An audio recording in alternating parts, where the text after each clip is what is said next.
First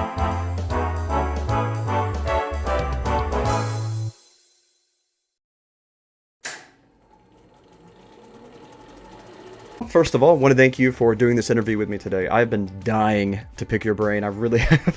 For like the last 6 months, I've been watching all of your content and keeping up with everything, and it's just like this person is just exploding with creativity, and it's fresh, it's something new, and it's like I have to hear what's going on in that beautifully disturbing mind of yours. So thank you for joining me today. No, I appreciate you for bringing me on and having an interest to bring me on something like this. How did you get into the horror genre in general? Is it something you grew up with, or is it something you kind of grew into? What sparked your interest? So, as a kid, horror was something that completely traumatized me. I was bothered by it. Really? I hated dolls. The PlayStation 1 Resident Evil was the one that traumatized me as a child. That game ruined me. After I got a little bit older, like about a couple years later, I was about 8 or 9, I became a latchkey kid. And then you're home alone. Yeah. With all the scary things that you don't know what's lurking around. And somewhere along the lines one night, this was probably, I was about 10. I was home alone at night, and I was like, I can sit here and be horrified by everything, or I can just own it and take it. So I took that route instead and started to appreciate horror for what it was, started diving deeper into it, and that's where my appreciation for horror came from. So get traumatized, fall in love. There you go, the classic love story. It's an abusive one, but it is what it is. What made you gravitate towards TikTok? I mean, you're very popular on there, so I was curious. I asked myself the same thing. I was totally against TikTok. I wouldn't download it. I was like, no, I'm not getting that. Then I had a friend who was very much into my work. She was schizophrenic and also said like, hey, you're hitting this like, nail on the head with all of your work. You should totally take it to TikTok. Like, you're going to get a lot of appreciation there. And I said, okay, I will. And within the first month, it just blew up. Really? So it was a very fast progression then? Yeah, TikTok just kind of fast progression, blew up, and I didn't know what to make of that. I asked myself every day, why was it TikTok and not Instagram or YouTube or any of those? So obviously the one with the more following is the one that required the most attention and I got the most interaction out of. So naturally I gravitated to that platform. However, that platform does hate me. I think it hates everyone in the horror community. It's a headache, but it is what it is. There's a lot of censorship there, but I think that's honestly the reason that horror blows up, because there's not really that many series on there that are in the horror genre. Most of it's dances or some kind of skit, something funny. There's not really a lot of horror, so when you fill that gap, I mean, everyone gravitates towards you. So I think that's one of the reasons it does so well. It's unfortunate that TikTok doesn't like that, since that's something they could gain a lot of traction from, with, therefore revenue, but... I don't know, they started to lay off a little bit more. They started to realize like, hey, maybe this is more of a staged setup, and they kind of backed off with hitting me with a bunch of bans and things like that on the side. I thought you were actually torturing people. You would be surprised. Well, I have a question about your art, actually. Is it something that you use to vent and express yourself in that way, or is it more so you're just kind of sharing the more macabre beauties of the world, the things people don't typically look at? What angle are you coming from?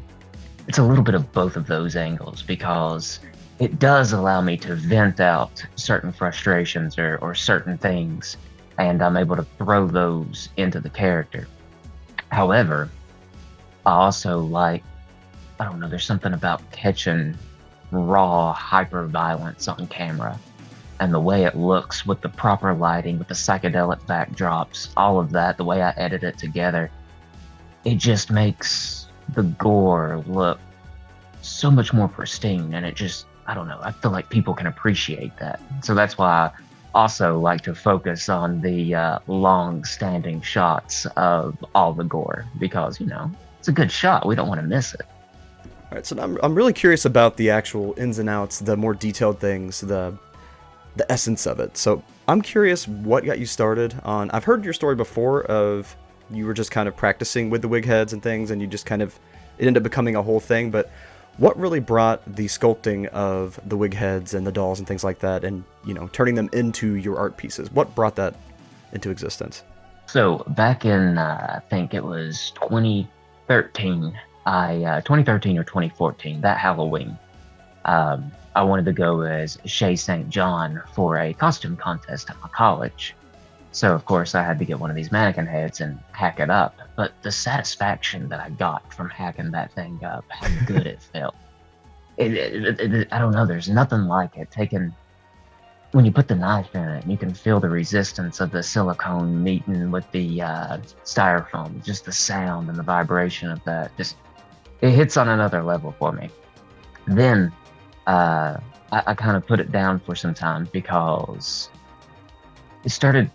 I did it for like Halloween, and it was like a costume that I would do then, and then it started developing its own personality. It grew away from being a Shay St. John costume into becoming its own thing. My family didn't know who Shay St. John was, so they kept just giving it a random name, and the name that it ended up getting was Carol.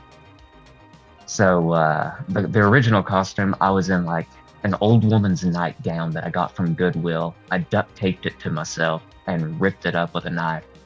And then I didn't have any way to fasten the faces on my head, so I just duct taped that and a wig that I bought from Goodwill around my head. And that's where the duct tape from the wig is from that.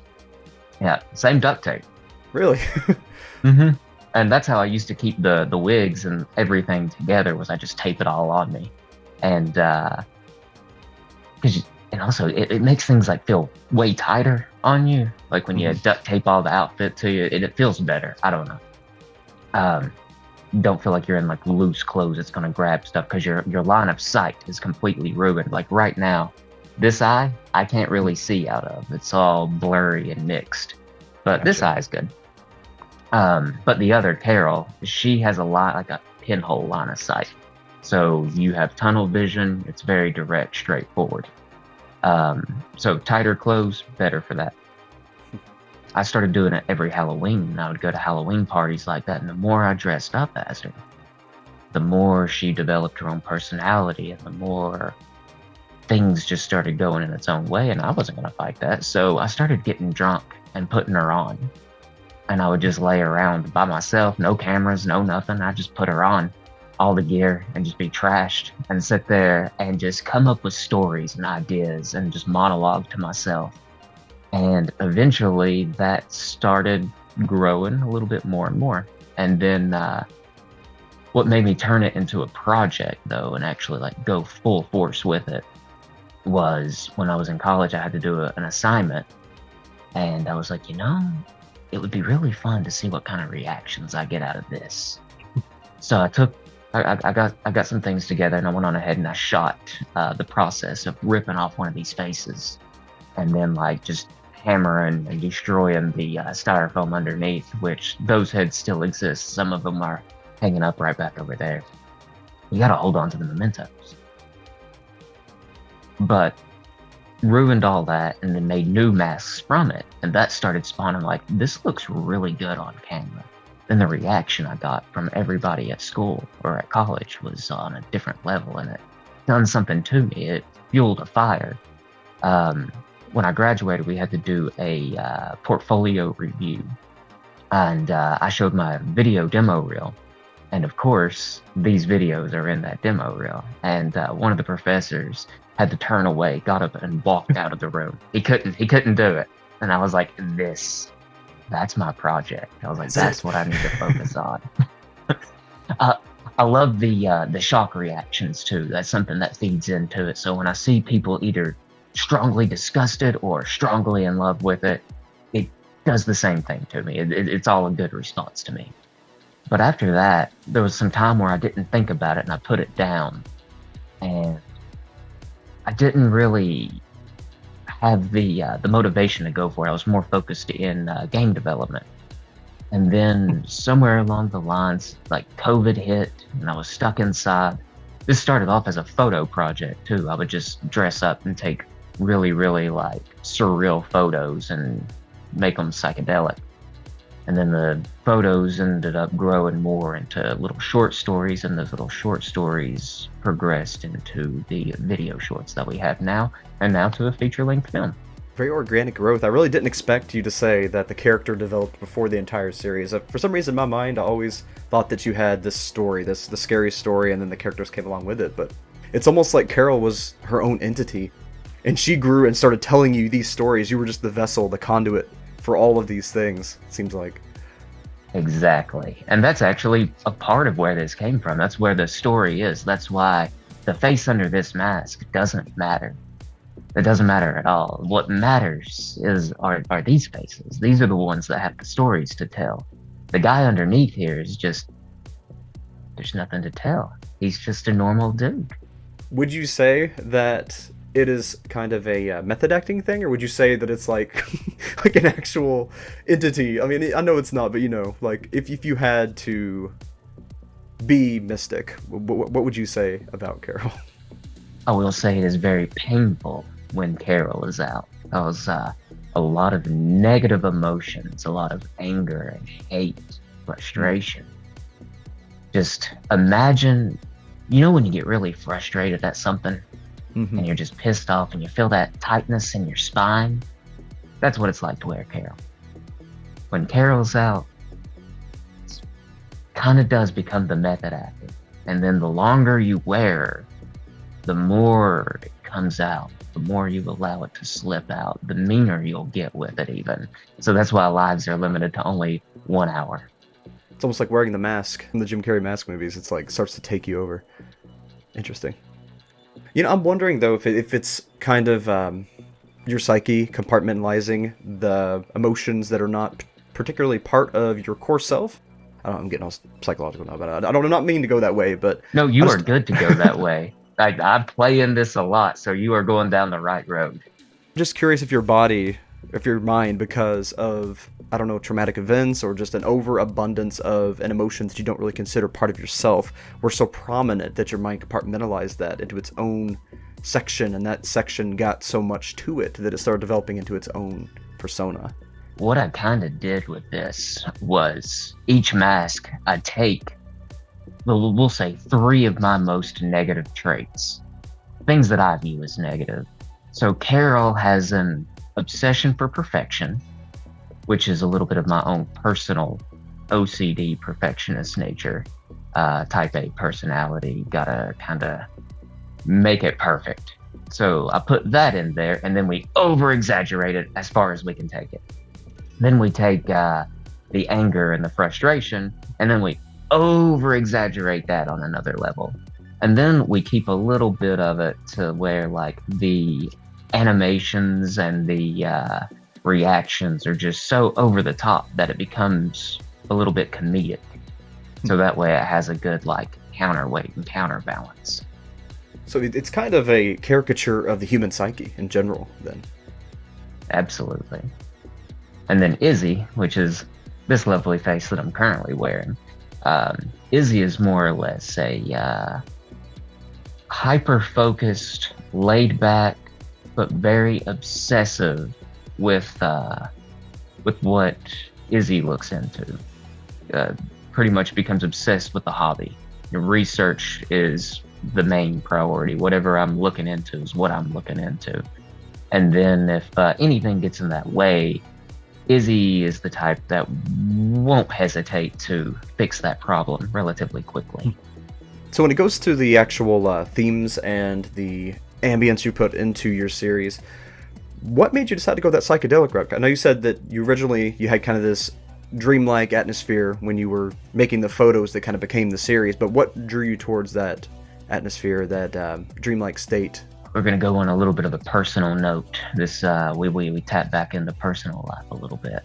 So psychedelics are something that I view as a very, very important part of like mental growth and things like that. It is something that I like to dive into. The entire time I filmed my movie, every day I microdosed out of some space honey, just a little bit to get the edge on.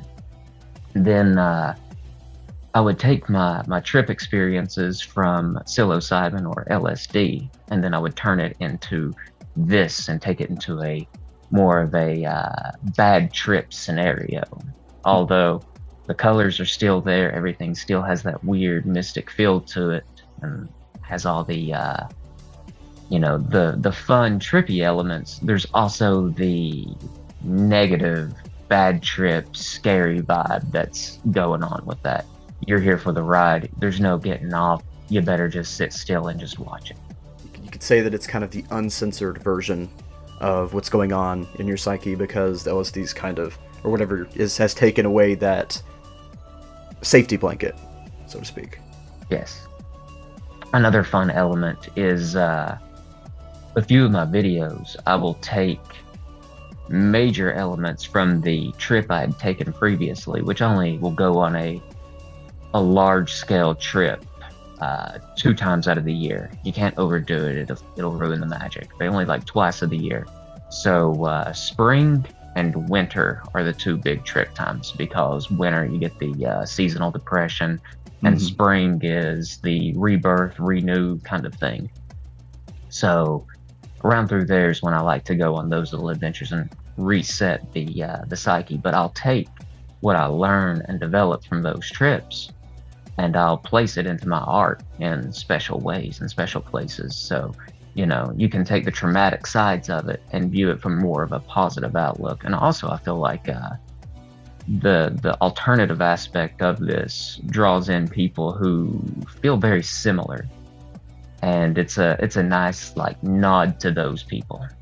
Yeah, I could see how the characters would relate with people, certain aspects of themselves that they don't particularly want to acknowledge, but now it's brought to the forefront, and so they feel like it's a part of them, and that's something really special that you can do with this kind of series. Absolutely.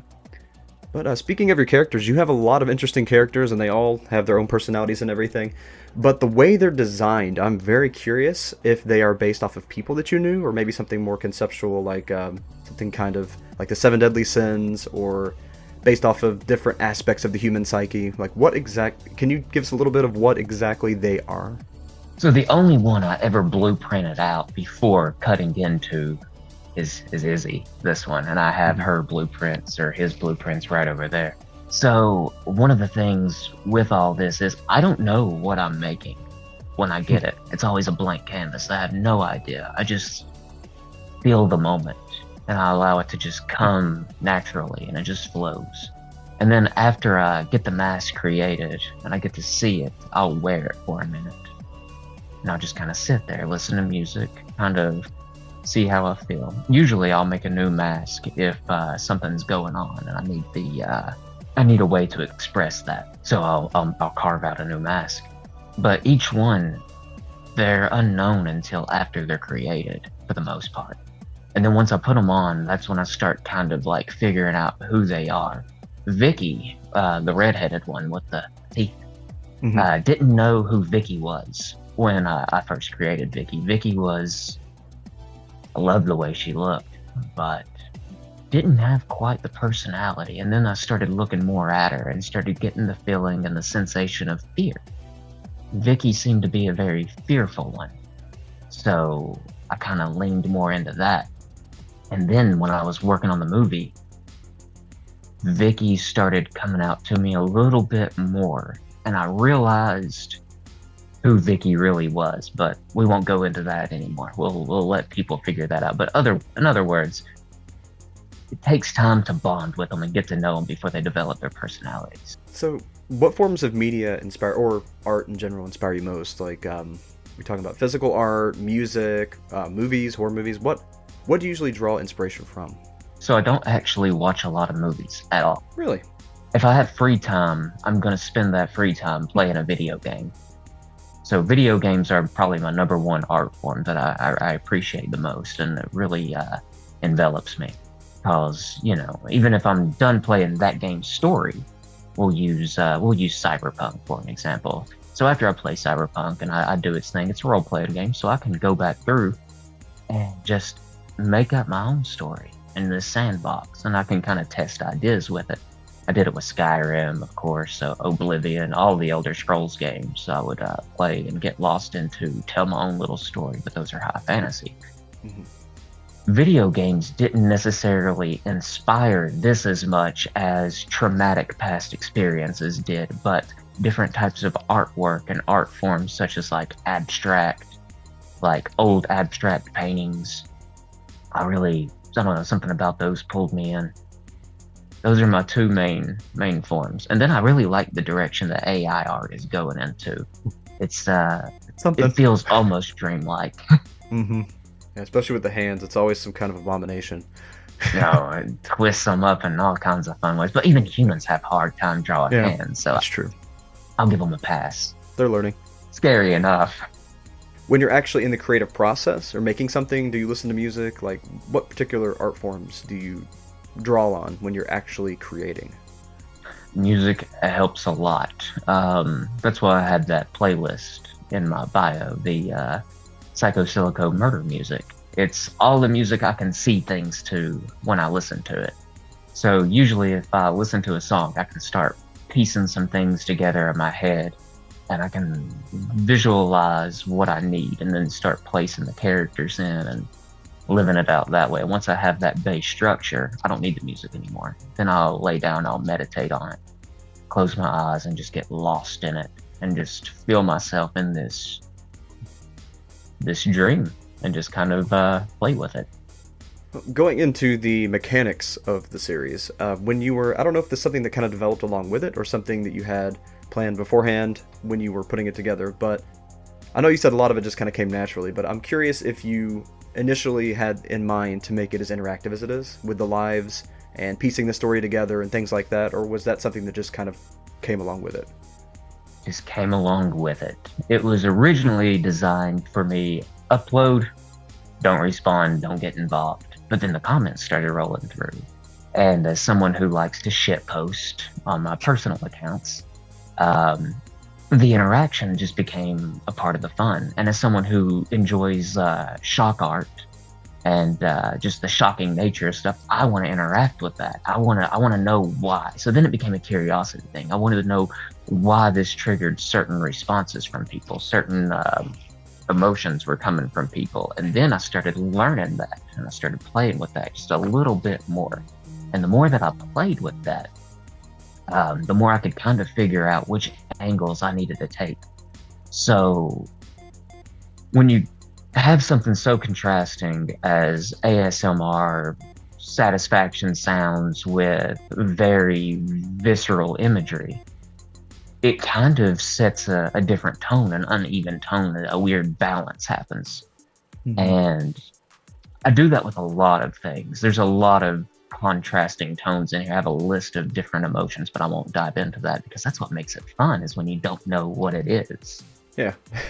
So what people are feeling that makes them feel uneasy, whether their fight or flight's kicking off with the uncanny valley for one. Because the uncanny valley fucked with me. And I was like, if it fucks with me, I know it fucks with other people. So we got to get that out there. We got to take that.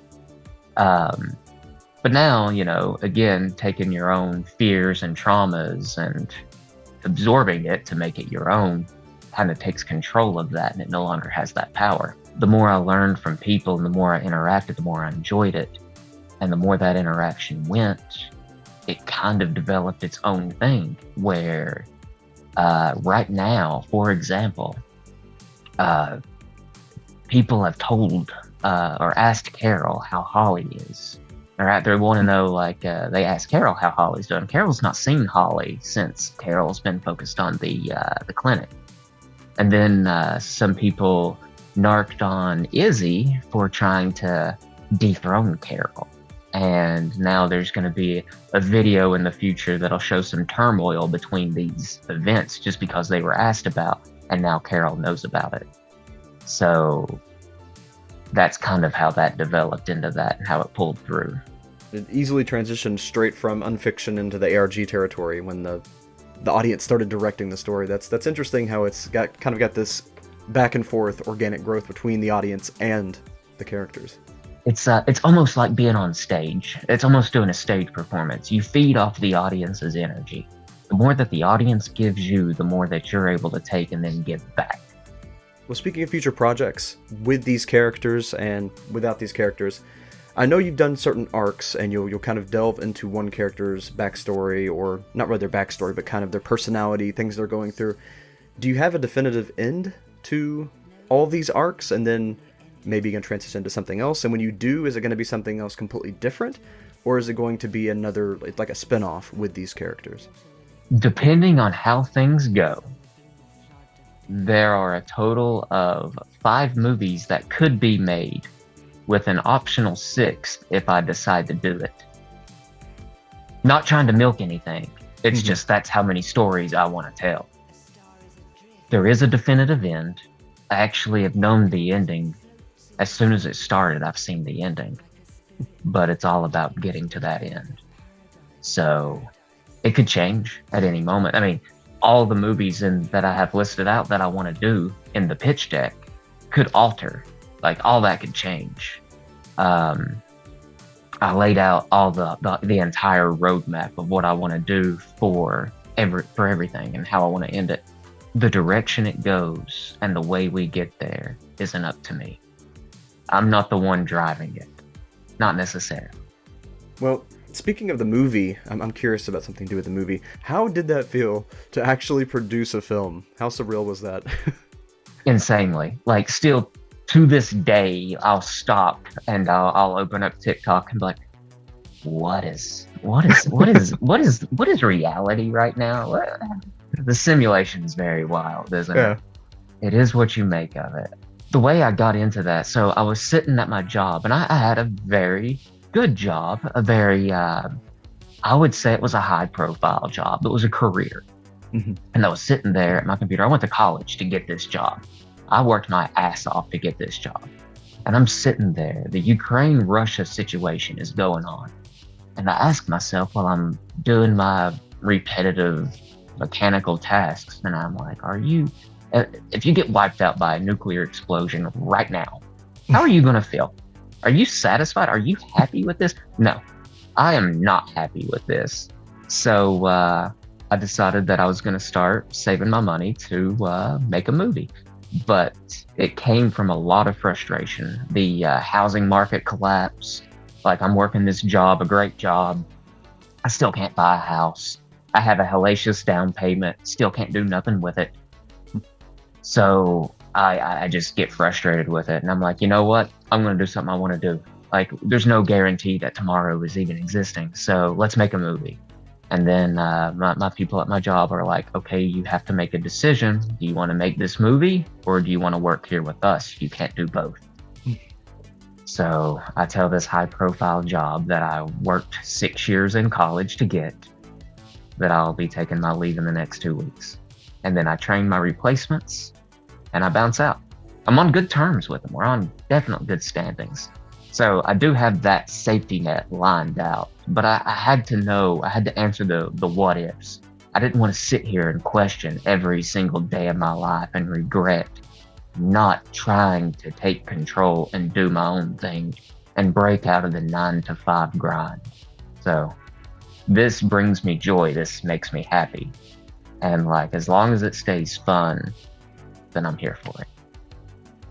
I mean, many would consider that dangerous, but I consider it heroic in a way. And I don't know. It's just, I feel that you've got it. I feel that you're going to go really far. Like, it's not even just a feeling. Like, I know that you're going to go far, which is honestly why I was surprised when you agreed to this interview. Because in my mind, you feel like someone who's already a high-profile person. You feel like someone who's going to be a great filmmaker, someone who's well-known. So it's just, it's there. You've got it. I'm flattered. I don't know what to say. This is literally me just having as much fun as I possibly can.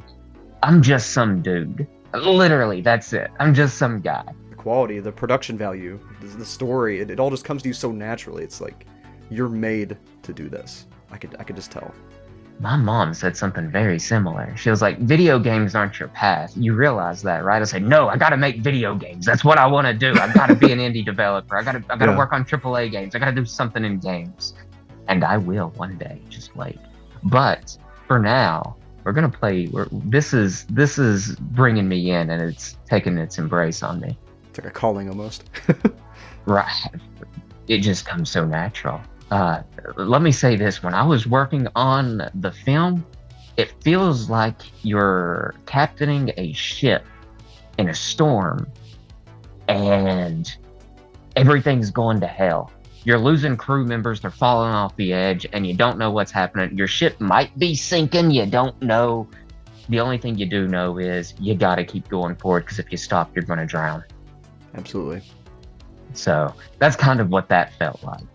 It was a blast, though. It really was. And the fact that you view me as someone who's high profile, I find it kind of funny, because the psychedelic experiences and ego death are, I don't call it ego death, I call it a ego check. Like, you gotta check yourself and remember, you're only human. You're still gonna die. Nothing really matters. It's all a show. So don't take yourself too seriously and have fun with it. That's what I'm trying to make sure that I do. Keep it in that realm. You kind of mentioned you also wanted to make a video game someday. What other aspirations and goals do you have aside from the films and the videos, things like that? So my favorite mediums, I recently got into painting. I didn't think I was. Yeah, I saw that. I saw a few. Mm-hmm. Yeah, that's just me having fun. I don't know what I'm doing. I'm just picked up some stuff and just started doing it, and it looks great. And I'm like, oh, this is fun. You know, it's not for everybody, but I'm not trying to cater to everybody. I don't care about everybody. So I only want to do what I think is fun. I'm doing it for me. And anyone else who enjoys it, they can come along the ride, because I'm more than welcoming. Films, video games, I want to write a book. Oh, that'd be cool. There's some graphic novels. Your art style's perfect for that. Oh, man. Oh, I'm going to just share this here, because I've not talked about it much. There is a graphic novel that I plan to do that will cater alongside with the movie. It'll be a prequel to all the events, taking it back before the visceral arc that we just finished. It'll go back even before then, and it shows the man under the mask getting on the antipsychotics, talking to a therapist, counselor, and all this. And it's going to be from that perspective. So anyone who wants to know the doctor without the mask on a little bit better, we'll definitely want to check out the graphic novel. And I do plan to do it as an audio book and read along with it and animate each panel and stuff like that. So it'll be, you ever play Metal Gear Solid Peace Walker? You know how its cutscenes are? It's going to be the same kind of setup? Yeah, I'm going to try to do something like that. Man, that's going to be awesome. Also, editing. I like editing. Even if it's not my own movie, I like to edit. It's just fun. So once everything's said and done, what do you hope people take away from your work on this main series? The main thing that I hope they get from it is that they enjoy themselves. They get the courage to be themselves and to take the mask off for themselves. No longer trying to be something that they're not. Just do what makes you happy and be unapologetic while you do it. There's a lot of people that that's the scariest thing in the world for them. So with all of the aesthetics aside, I think that's the most terrifying piece of this whole series, to be honest. Facing themselves. That's fun. I like that.